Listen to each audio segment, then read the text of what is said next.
Battle of the Philippine Sea. The Battle of the Philippine Sea was a major naval battle of World War II on 19th to 20th June 1944 that eliminated the Imperial Japanese Navy's ability to conduct large-scale carrier actions. It took place during the United States' amphibious reconquest of the Mariana Islands during the Pacific War. The battle was the last of 5 major carrier versus carrier engagements between American and Japanese naval forces, and pitted elements of the United States Navy's Fifth Fleet against ships and aircraft of the Imperial Japanese Navy's Mobile Fleet and nearby island garrisons. The battle was the largest carrier-to-carrier engagement in history, involving 24 aircraft carriers deploying roughly 1,350 carrier-based aircraft. The aerial part of the battle was nicknamed the Great Marianas Turkey Shoot by American aviators for the severely disproportional loss ratio inflicted upon Japanese aircraft by American pilots and anti-aircraft gunners. During a debriefing after the first 2 air battles, a pilot from USS Lexington remarked, "Why hell, it was just like an old-time turkey shoot down home." The outcome is generally attributed to a wealth of highly trained American pilots with superior tactics and numerical superiority and new anti-aircraft ship defensive technology, including the top-secret anti-aircraft proximity fuse, versus the Japanese use of replacement pilots with not enough flight hours in training and little or no combat experience. Furthermore, the Japanese defensive plans had been directly obtained by the Allies from the plane wreckage of the Commander-in-Chief of the Imperial Japanese Navy's Combined Fleet, Admiral Mineichi Koga, in March 1944. During the course of the battle, American submarines torpedoed and sank 2 of the largest Japanese fleet carriers taking part in the battle. The American carriers launched a protracted strike, sinking 1 light carrier and damaging other ships, but most of the American aircraft returning to their carriers ran low on fuel as night fell. 80 American planes were lost. Although at the time the battle appeared to be a missed opportunity to destroy the Japanese fleet, the Imperial Japanese Navy had lost the bulk of its carrier air strength and would never recover. This battle, along with the Battle of Leyte Gulf 4 months later, marked the end of Japanese aircraft carrier operations. The few surviving carriers remained mostly in port thereafter. Background: Japanese plan for a decisive battle. From the very start of the conflict in December 1941, the Japanese war plan had been to inflict such severe and painful losses on the U.S. military that its public would become war-weary, and the American government would be convinced to sue for peace and allow Japan to keep its conquests. Admiral Isoroku Yamamoto had grown wary of this strategy, but he was killed in Operation Vengeance on 18th April 1943. The following day, Admiral Mineichi Koga succeeded Yamamoto as Commander-in-Chief of the Combined Fleet, and Koga wanted the Imperial Japanese Navy to engage the American fleet in the single decisive battle in early 1944. On 31st March 1944, Koga was killed when his aircraft, a Kanawasi H-8, flew into a typhoon and crashed. Koga's chief of staff, Vice Admiral Shigeru Fukudome, was flying in an accompanying plane and carrying the Z-Plan documents and also crashed. Fukudome survived, but the Z-Plan briefcase did not sink with the destroyed aircraft and was recovered by Filipino guerrillas who, over the next few weeks, transported the documents to General Douglas MacArthur's Military Intelligence Service, MIS, in Brisbane, Australia. MIS forwarded the translated Z-Plan to Admiral Chester Nimitz in Honolulu, and the Japanese plans were quickly dispatched to the fleet commanders in the Philippine Sea in June. A new commander-in-chief of the Combined Fleet, Admiral Suimu Toyota, was appointed, and he finalized the Japanese plans known as Plan A-Go or Operation A-Go. Operation Ago did not change much from the Z plan, so the U.S. Navy knew exactly what was going to happen during the upcoming naval battle. The plan was adopted in early June 1944. Within weeks, an opportunity arose to engage the American fleet, now detected heading for Saipan. The Japanese had some advantages they hoped would turn the battle in their favor. Though outnumbered in ships and aircraft, they planned to supplement their carrier air power with land-based aircraft. Advantages for the Americans. Meanwhile, IJN aircrew losses suffered during earlier carrier battles at Coral Sea, Midway, and the Long Solomon Islands campaign of 1942–1943 had greatly weakened the Japanese Navy's ability to project force with its carriers. Losses suffered in the Solomons drastically reduced the number of skilled carrier pilots available to fill the carrier groups. It took nearly a year for the Japanese to reconstitute their groups following the Solomons campaign. Japan no longer had enough oil tankers to transport the required volume of petroleum from the Dutch Indies to Japanese refineries. Without adequate supplies of refined residual fuel oil, Japanese aircraft carriers refueled with unrefined Tarakan petroleum in June 1944. This undesalted petroleum damaged boiler tubes, and the unremoved naphtha fraction volatilized the fuel to form explosive atmospheres incompatible with aircraft carrier damage control procedures. In early 1944, the U.S. fleet continued its advance in a steady progression across the islands of the Central Pacific. While commanders, particularly Admiral Spruance, were concerned that the Japanese were trying to attack U.S. transports and newly landed forces, the Japanese objective was actually to engage and defeat the fast carrier task force in a decisive battle. Japanese had expected the next U.S. target to be farther to the south, either the Carolines or the Palaus, and had protected the Marianas with only 50 land-based aircraft. On 13 to 15 June, American carriers made additional airstrikes while surface forces bombarded the Marianas. On June 15, the first American troops went ashore on Saipan. Since control of the Marianas would bring American strategic bombers within range of the Japanese home islands, the IJN decided it was time for the long-awaited Kantai-Kessen decisive battle. Toyota immediately ordered a fleet-based counterattack, committing nearly all of the Japanese Navy's serviceable ships. The main portions of the fleet rendezvoused on 16 June in the western part of the Philippine Sea and completed refueling on 17 June. Admiral Josaburo Ozawa commanded this force from his newly commissioned flagship, Taiho.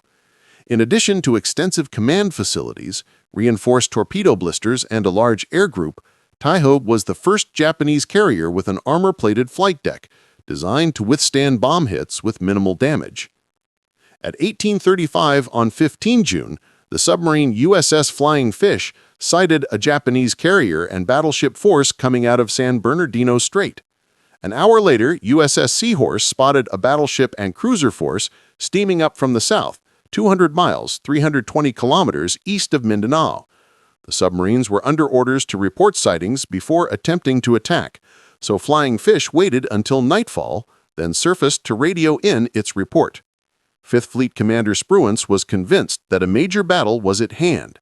After consulting with Nimitz at Pacific Fleet Headquarters in Hawaii, he ordered Rear Admiral Mark Mitcher, commander of the Fast Carrier Task Force, Task Force 58, who had sent 2 carrier task groups north to intercept aircraft reinforcements from Japan, to reform and move west of Saipan into the Philippine Sea.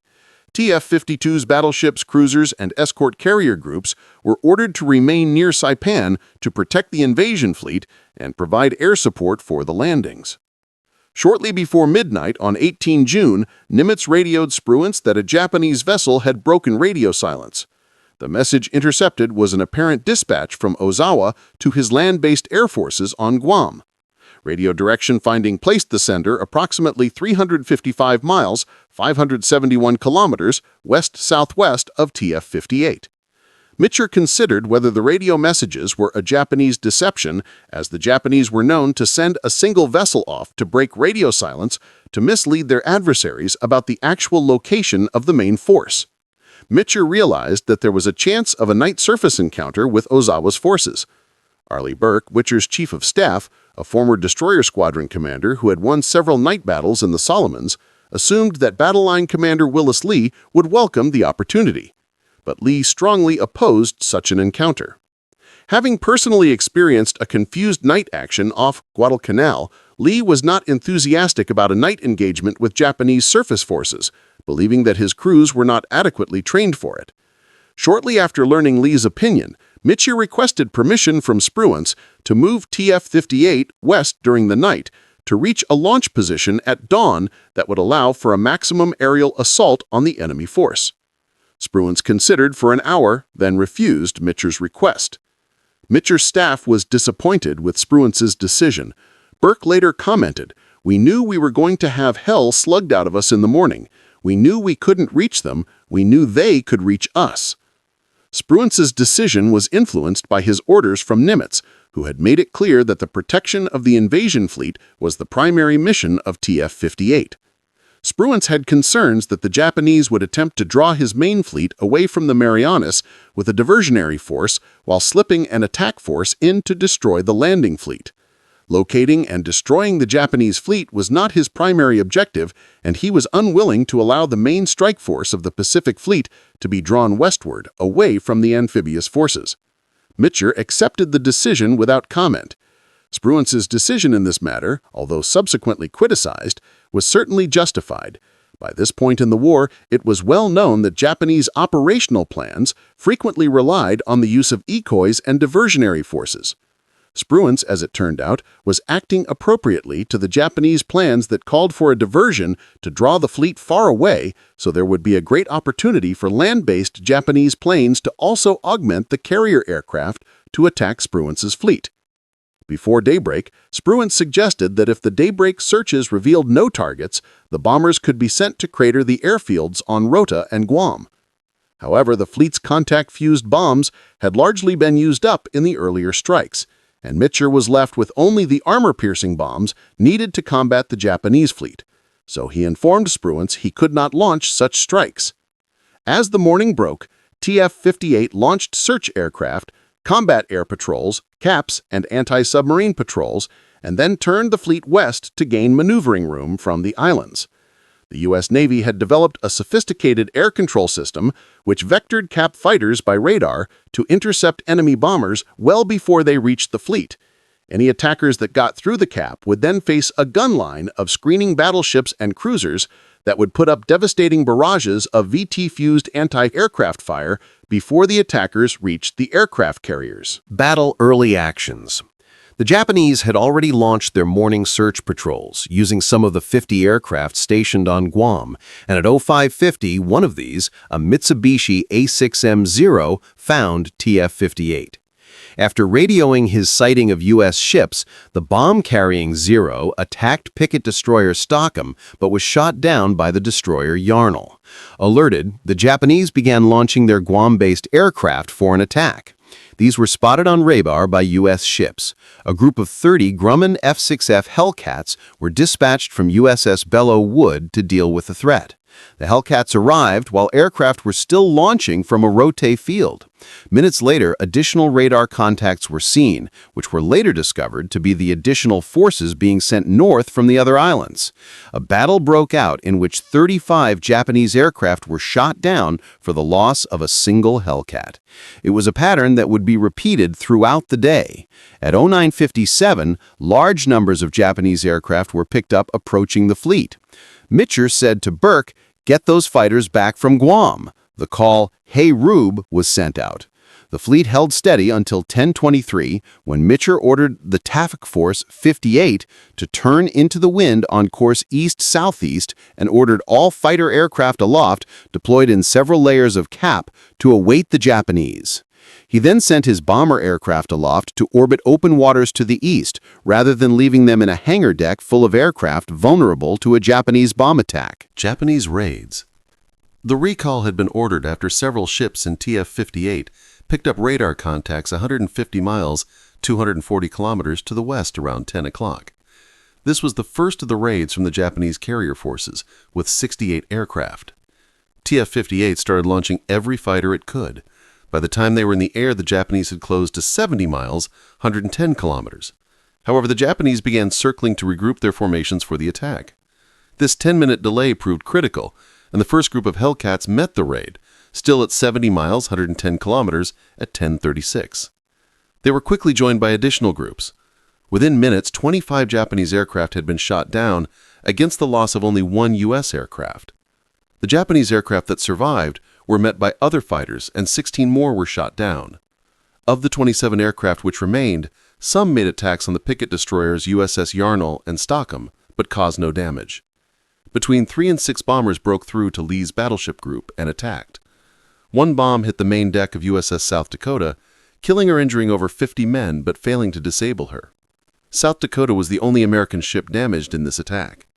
No aircraft of Ozawa's first wave got through to the American carriers. At 11:07, radar detected another, larger attack. This second wave consisted of 107 aircraft. They were met while still 60 miles, 97 kilometers out, and at least 70 of these aircraft were shot down before reaching the ships. 6 attacked Rear Admiral Alfred E. Montgomery's group, nearly hitting 2 of the carriers and causing casualties on each. 4 of the 6 were shot down. A small group of torpedo aircraft attacked Enterprise, with 1 torpedo exploding in the wake of the ship. 3 of the torpedo aircraft attacked the light carrier Princeton and were shot down. In all, 97 of the 107 attacking aircraft were destroyed. A third raid, consisting of 47 aircraft, came in from the north. It was intercepted by 40 fighters at 1300, while 50 miles, 80 kilometers, out from the task force. 7 Japanese aircraft were shot down. A few broke through and made an ineffective attack on Task Group 58-4. Many others did not press home their attacks. This raid therefore suffered less than the others, and 40 of its aircraft managed to return to their carriers. A fourth Japanese raid was launched between 11 and 11:30, but pilots had been given an incorrect position for the U.S. fleet and could not locate it. They broke into 2 loose groups and turned for Guam and Rota to refuel. One group, flying toward Rota, stumbled upon Montgomery's task group. 18 aircraft joined battle with American fighters and lost half their number. A smaller group of 9 Japanese dive bombers of this force evaded U.S. aircraft and attacked Wasp and Bunker Hill, but scored no hits. 8 were shot down. The larger group of Japanese dive bombers had flown to Guam and were intercepted over a Rote field by 27 Hellcats while landing. 30 of the 49 Japanese aircraft were shot down, and the rest were damaged beyond repair. Aboard the Lexington afterward, a pilot was heard to remark, "Hell, this is like an old-time turkey shoot." Including the continued aerial slaughter over a Rote field, Japanese losses exceeded 350 planes on the first day of battle. About 30 American planes were lost, and there was little damage to American ships. Even the damaged South Dakota was able to remain in formation to continue her anti-aircraft duties. Submarine attacks. Throughout the day, American scout aircraft had been unable to locate the Japanese fleet. However, 2 American submarines had already spotted Ozawa's carriers early that morning and were about to provide important assistance to the fast carrier task force. At 08:16, the submarine USS Albacore, which had sighted Ozawa's carrier group, had maneuvered into an ideal attack position. Lieutenant Commander James W. Blanchard selected the closest carrier as his target, which happened to be Taiho, the largest and newest carrier in the Japanese fleet, and Ozawa's flagship. As Albacore was about to fire, however, her fire control computer failed, and the torpedoes had to be fired by eye. Determined to go ahead with the attack, Blanchard ordered all 6 torpedoes to be fired in a single spread to increase the chances of a hit.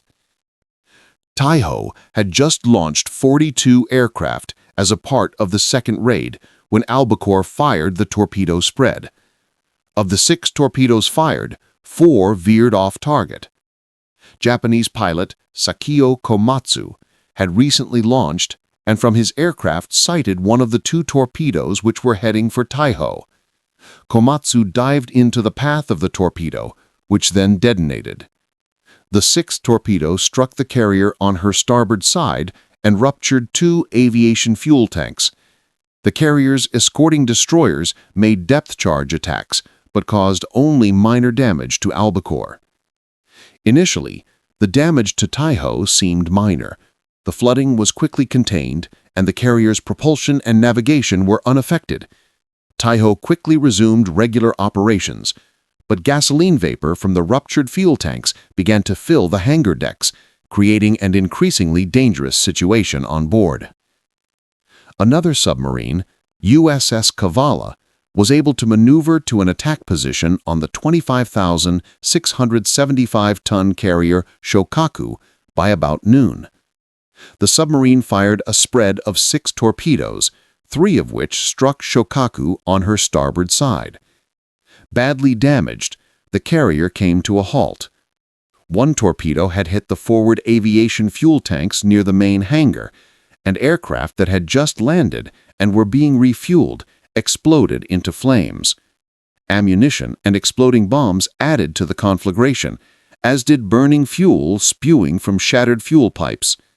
With her bows subsiding into the sea and fires out of control, the captain gave orders to abandon ship. Within minutes, there was a catastrophic explosion of aviation fuel vapor which had built up between decks, which blew the ship apart. The carrier rolled over and sank about 140 miles, 230 kilometers, north of the island of Yap. 887 crew and 376 men of the 601st Naval Air Group, 1,263 men in all, were killed. There were 570 survivors, including the carrier's commanding officer, Captain Hiroshi Matsubara. Destroyer Urakaze attacked the submarine, but Kavala escaped with relatively minor damage despite near misses from depth charges. Meanwhile, Taiho was falling victim to poor damage control. Hoping to clear the explosive fumes, an inexperienced damage control officer ordered her ventilation system to operate at full blast. This action instead spread the vapors throughout Taiho, putting the entire vessel at risk.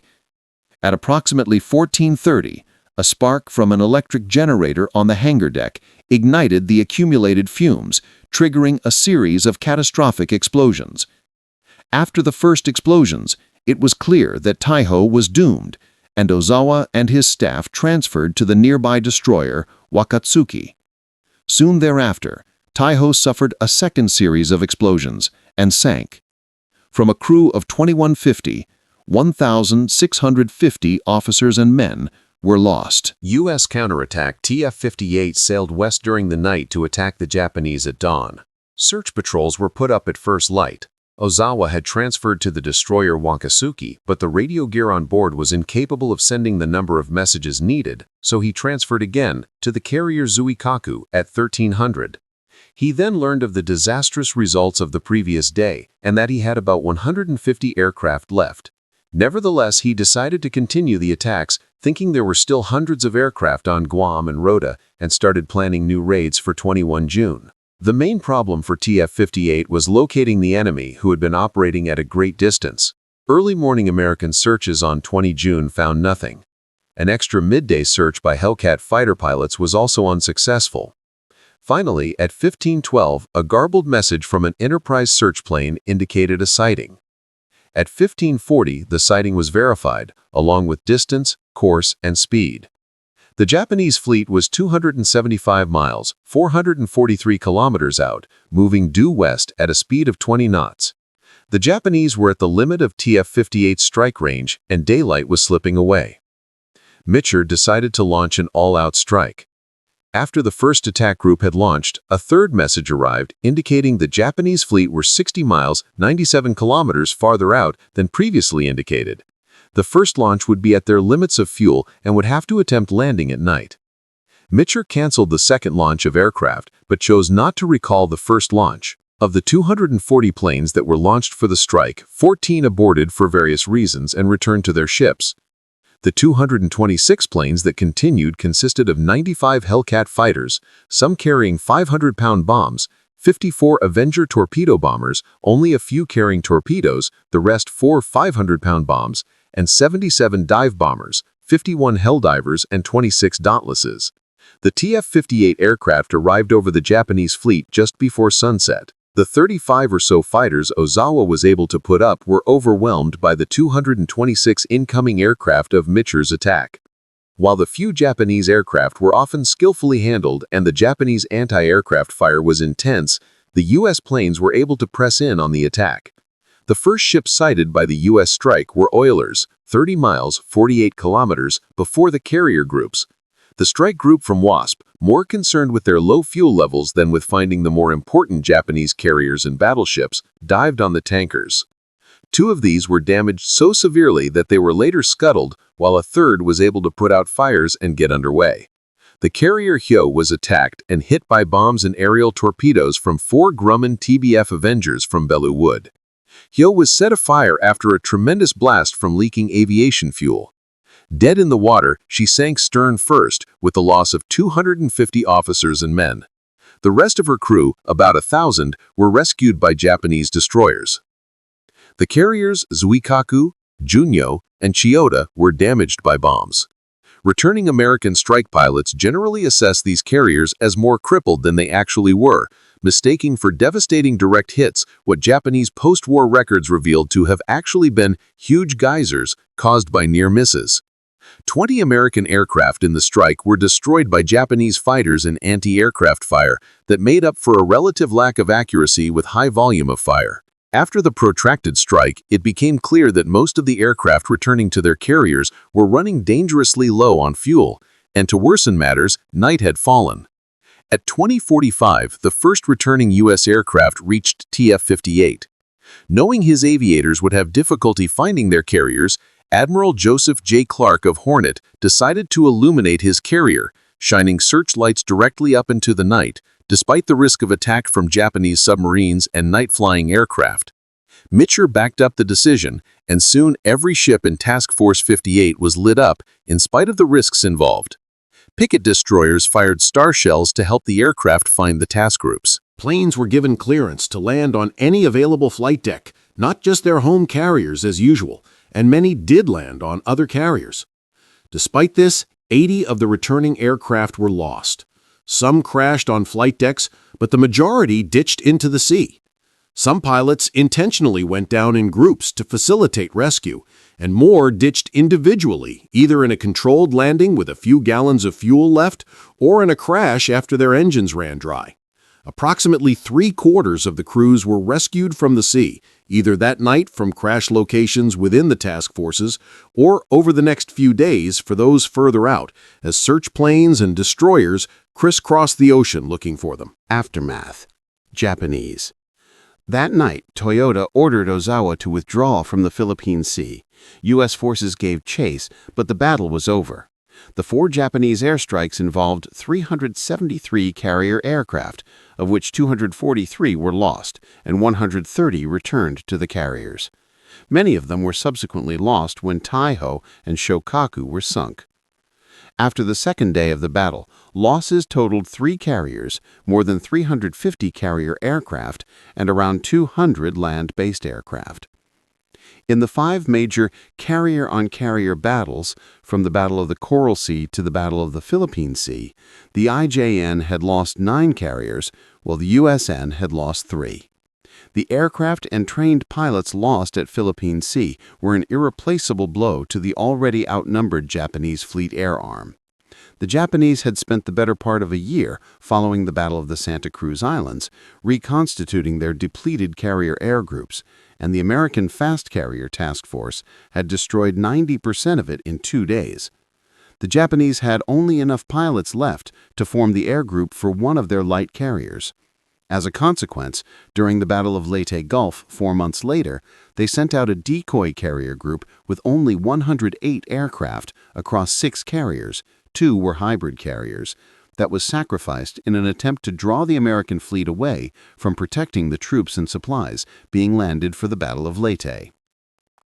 The Japanese military, which had hidden the extent of their previous losses from the Japanese public, continued this policy. Though the occurrence of the simultaneous Battle of the Philippine Sea and the Battle of Saipan were made known to the public, the extent of the disasters was withheld. American losses on the U.S. side on the first day were 23 aircraft. The second day's airstrike against the Japanese fleet saw most of the aircraft losses for the U.S. Of the 226 aircraft launched on the strike, 115 returned. 20 were lost to enemy action in the attack, and 80 were lost when they ran out of fuel returning to their carriers and had to ditch into the sea or crashed attempting to land at night. Spruenson's conservative battle plan for TF-58, while sinking just one light carrier, severely weakened the Japanese naval aviation forces by killing most of the remaining trained pilots and destroying their operational reserves of naval aircraft, a blow that effectively shattered the Japanese naval air arm from which it never recovered. Without the time or resources to build sufficient aircraft and train new pilots, the surviving Japanese carriers were almost useless in an offensive role, a fact the Japanese acknowledged by using them as sacrificial decoys at Leyte Gulf.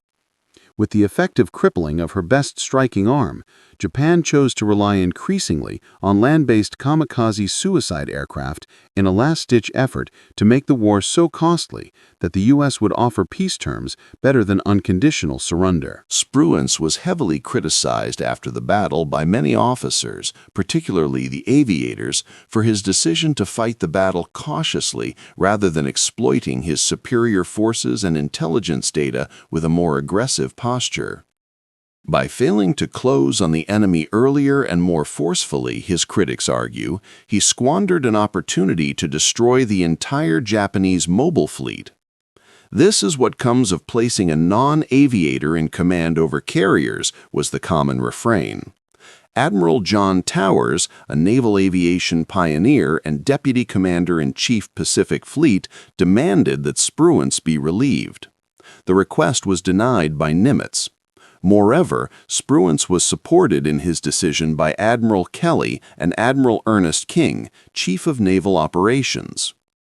Spruance's caution, in particular his suspicion of a diversionary force, can be compared with Admiral William Halsey's headlong pursuit of an actual diversionary force at Leyte Gulf 4 months later. Halsey left the American invasion fleet weakly protected during the battle off Samar, nearly resulting in a devastating attack on the landing force by Japanese heavy surface units.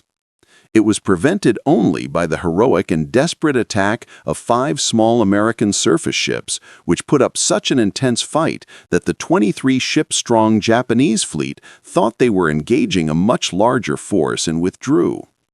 In addition, by focusing on defense first, the carrier forces under Spruance at Philippine Sea suffered no significant harm. This was in contrast to Leyte Gulf, when Halsey's carriers were trying to neutralize the enemy airfields and attack the enemy fleet simultaneously, such that a Japanese bomber managed to evade the combat air patrols to fatally cripple the light carrier USS Princeton. Likewise, during the carrier-based air raids, U.S. carriers were in a vulnerable position, and the low visibility coupled with radar confusion let a Japanese bomber slip through and severely damage USS Franklin. Although the American carrier aircraft strikes caused less destruction to enemy naval vessels than earlier battles, American submarines made up for it by sinking 2 of the 3 Japanese fleet carriers, which left Zuikaku as the only remaining operational IJN fleet carrier. The American F-6F Hellcat fighter proved its worth, as its powerful engine generated superior speed, while its heavier armor and firepower made it rugged and deadly. The Japanese, on the other hand, were still flying the A6M-0, which, though highly maneuverable and revolutionary during the early stages of the Pacific War, was now underpowered, fragile, and essentially obsolete by 1944. In addition, the D-4Y Judy, though fast, was also fragile and easily set on fire. Japanese naval airmen were also inadequately trained. The Japanese training programs could not replace the quality aviators lost during the past 2 years of the Pacific Campaign. Flying against the well-trained and often veteran U.S. aviators, it was a one-sided contest.